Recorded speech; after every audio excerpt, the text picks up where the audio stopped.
एक निरागस व्यक्ती. नागपूर शहरातील एक छोटंसं गाव, जिथे नद्या आणि जंगले एकत्र येतात.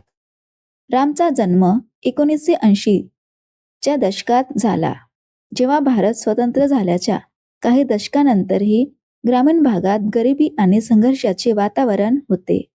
रामचे आईवडील शेतकरी होते. त्यांचे छोटेसे शेत होते, जिथे ते धान, कापूस आणि भाज्या उगवत असत. रामचा जन्म झाला तेव्हा घरात आनंदाची लहर आली, पण त्याचबरोबर जबाबदारीही वाढली. रामचे बालपण साधे होते. सकाळी उठून शाळेत जाणे, दुपारी शेतात मदत करणे आणि संध्याकाळी मित्रांसोबत खेळणे.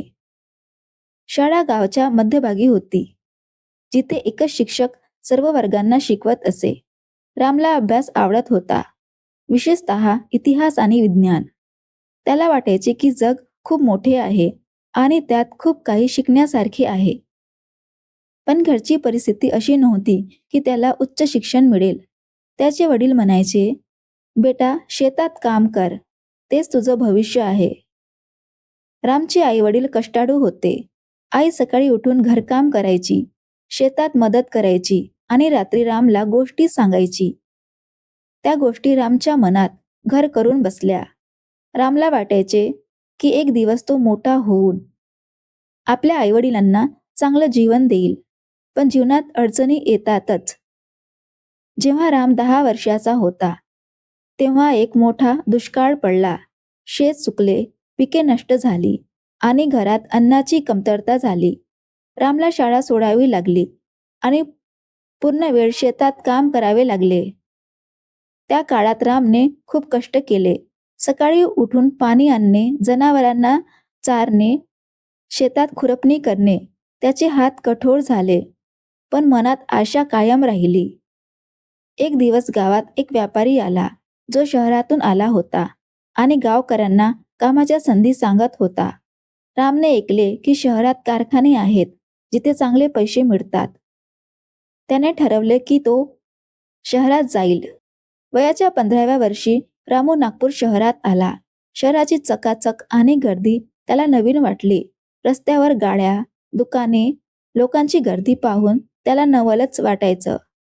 रामला एका छोट्या हॉटेलमध्ये काम मिळाले. तिथे तो भांडी धुणे, साफसफाई करणे आणि ग्राहकांना चहा देणे अशी कामे करत असे. पगार कमी होता, पण राम खुश होता. तो रात्री एका छोट्या खोलीत राहत असे, जिथे 10-15 लोक एकत्र राहायचे. शहरात रामला नवीन मित्र मिळाले. त्यापैकी एक होता शंकर, जो कारखान्यात काम करत असे. शंकरने रामला सांगितले की कारखान्यात चांगले पैसे मिळतात. रामने हॉटेलचे काम सोडले आणि एका कपड्याच्या कारखान्यात काम सुरू केले, जिथे तो मशीन चालवत असे. काम कठीण होते. दिवसाला 12 तास काम करावे लागत असे. पण रामने शिकले की मेहनत केली तर यश मिळतेच. कारखान्यात रामला एक मुलगी भेटली. तिचे नाव होते सीता. सीता तिथेच काम करत असे. ती सुंदर, मेहनती आणि हसमुख होती. राम आणि सीताची ओळख झाली, मैत्री झाली आणि नंतर प्रेम झाले. दोघेही गावातून आलेले होते, त्यामुळे एकमेकांना समजत होते. एक दिवस रामने सीताला लग्नाची मागणी घातली. सीताने होकार दिला. पण लग्न सोपे नव्हते. रामचे आईवडील एका गावात, तर सीताचे कुटुंब दुसऱ्या गावात होते. दोघांच्याही कुटुंबात गरिबी होती, तरीही त्यांनी साधे लग्न केले. लग्नानंतर राम आणि सीता एका छोट्या घरात राहू लागले. राम कारखान्यात काम करत राहिला. सीताने घर सांभाळले आणि छोटेसे दुकान सुरू केले. काही वर्षानंतर रामला एक संधी मिळाली. कारखान्याच्या मालकाला त्याच्या मेहनतीची जाणीव होती. त्याला पदोन्नती मिळाली. आता राम पर्यवेक्षक झाला. पगार वाढला, जीवन सुधारले. राम आणि सीताला एक मुलगा झाला, ज्याचे नाव त्यांनी देऊ ठेवले. देऊचा जन्म झाला तेव्हा रामला वाटले की आता त्याचे जीवन पूर्ण झाले. पण जीवनात वळणे येतात. एक दिवस कारखाना बंद झाला. मालकाने दिवाळखोरी काढली. राम बेरोजगार झाला. त्यावेळी अर्थव्यवस्था खराब होती. नोकऱ्या कमी होत्या. रामने खूप प्रयत्न केले, पण काम मिळत नव्हते. घरात पैशाची कमतरता झाली. सीता दुकान चालवत होती, पण ते पुरेसे नव्हते. रामने ठरवले की तो स्वतःचा व्यवसाय सुरू करेल. त्याने छोटासा कपड्याचा स्टॉल उघडला. सुरुवातीला ग्राहक कमी होते, पण रामने मेहनत केली. तो सकाळी लवकर उठून बाजारात जाई, कपडे खरेदी करायचा आणि स्टॉलवर विक्री करायचा. हळूहळू व्यवसाय वाढला. रामला समजले की व्यवसायात यश मिळवण्यासाठी धैर्य आणि बुद्धी लागते. देऊ मोठा होत होता. रामने त्याला चांगल्या शाळेत घातले. देऊला अभ्यास आवडत होता, विशेषतः कम्प्युटर. रामला वाटायचे की देऊ इंजिनियर होईल, पण देऊला संगीताची आवड होती. तो गिटार वाजवत असे आणि गाणी गात असे. राम आणि देऊमध्ये मतभेद निर्माण झाले, पण तरीही रामने देऊला समर्थन दिले. रामच्या जीवनात एक मोठी आव्हान आली. जेव्हा सीताला आजार झाला, डॉक्टरांनी सांगितले की तिला कॅन्सर आहे. रामचे जग उद्ध्वस्त झाले. उपचारासाठी पैसे लागणार होते.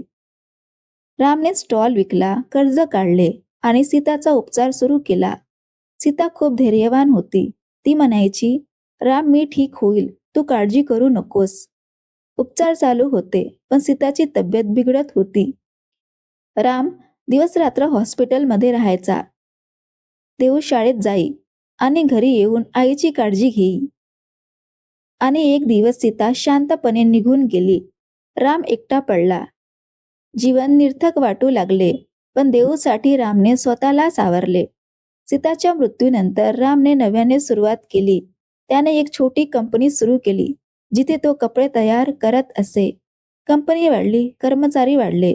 राम आता यशस्वी उद्योजक झाला, पण मनात सीताची आठवण कायम राहिली. राम आता 60 वर्षाचा झाला. देऊ मोठा झाला, संगीतकार झाला. त्याने लग्न केले आणि 2 मुले झाली. राम आता नातवंडासोबत वेळ घालवत असे. काही दिवसांनी तो गावात परत आला, जिथे त्याचे बालपण गेले. रामची कथा म्हणजे मेहनत, धैर्य आणि प्रेमाची कथा आहे. जीवनात अडचणी येतात, पण त्या पार करून यश मिळवता येते. रामने शिकले की एक माणूस एकटा नाही, त्याच्या आजूबाजूला कुटुंब, मित्र आणि समाज असतो.